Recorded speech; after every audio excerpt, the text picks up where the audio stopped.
Santo Laurentius lahir pada abad ketiga di Via Tubortino, Roma, dari keluarga bangsawan yang kaya raya. Pada waktu itu, orang Kristen sudah mempunyai banyak pengikut, tetapi masih menderita banyak kesukaran, terutama dari penguasa Romawi yang kejam. Kaisar Romawi pada waktu itu adalah Valerianus, yang menuntut penyembahan dewa-dewa kepada semua warganya. Ketika itu Laurentius belum dibaptis, tetapi ia amat tertarik kepada ajaran Kristus. Ia sering pergi ke gereja dan mendengarkan dengan tekun khotbah dan pengajaran Katolik, sehingga ia pun layak dipermandikan. Kemudian Laurentius menjadi seorang Katolik yang amat saleh dan bersemangat untuk menyebarkan agamanya. Selain saleh, ia juga didapati amat dekat dengan rakyat jelata. Oleh karena kebaikannya ini, Paus Sixtus II berkenan mengangkatnya menjadi seorang diakon. Laurentius termasuk salah satu dari ketujuh diakon agung yang membantu Sri Paus di Roma. Oleh Paus Sixtus II, Laurentius ditugaskan untuk mengurus harta kekayaan gereja dan membagi-bagikan derma kepada fakir miskin di seluruh kota Roma. Ia juga adalah pelayan utama Paus dalam setiap upacara liturgi. Ia menunaikan tugasnya dengan sabar dan penuh cinta kasih. Ia berhasil menarik orang-orang tak terpelajar dan kaum miskin ke gereja. Karena hal itu, Kaisar menjadi marah sekali mendengar itu semua dan semakin gigih mengejar umat Kristen. Penganiayaan dan pengajaran itu meluas ke seluruh kota Roma, hingga Yang Mulia Bapa Suci pun dan banyak orang Kristiani yang terpaksa harus bersembunyi dan berdiam di bawah tanah di dalam katakombe.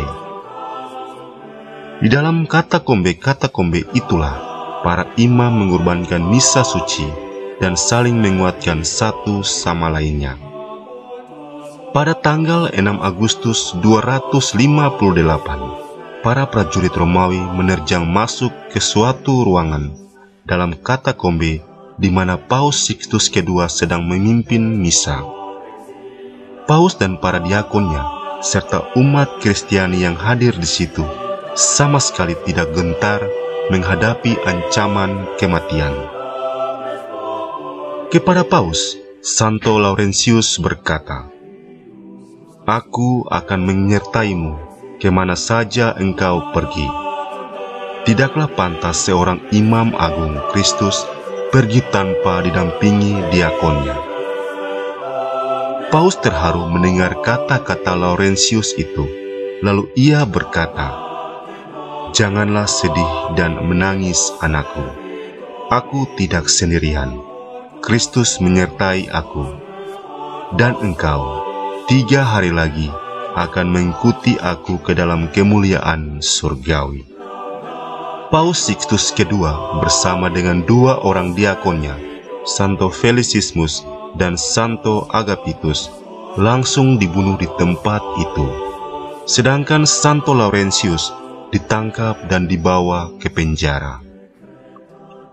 Ramalan Paus Sixtus II itu ternyata benar-benar terjadi.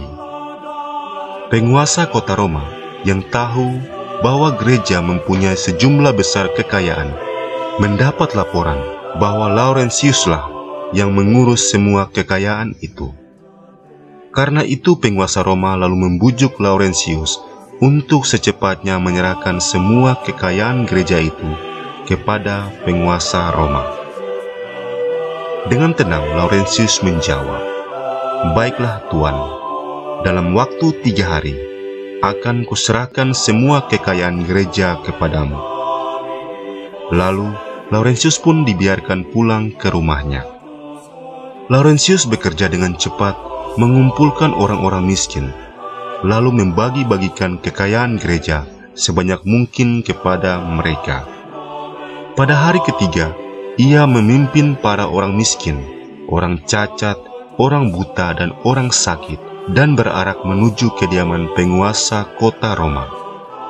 Kepada penguasa Roma itu, Laurentius berkata, "Tuanku, inilah harta kekayaan gereja yang saya jaga.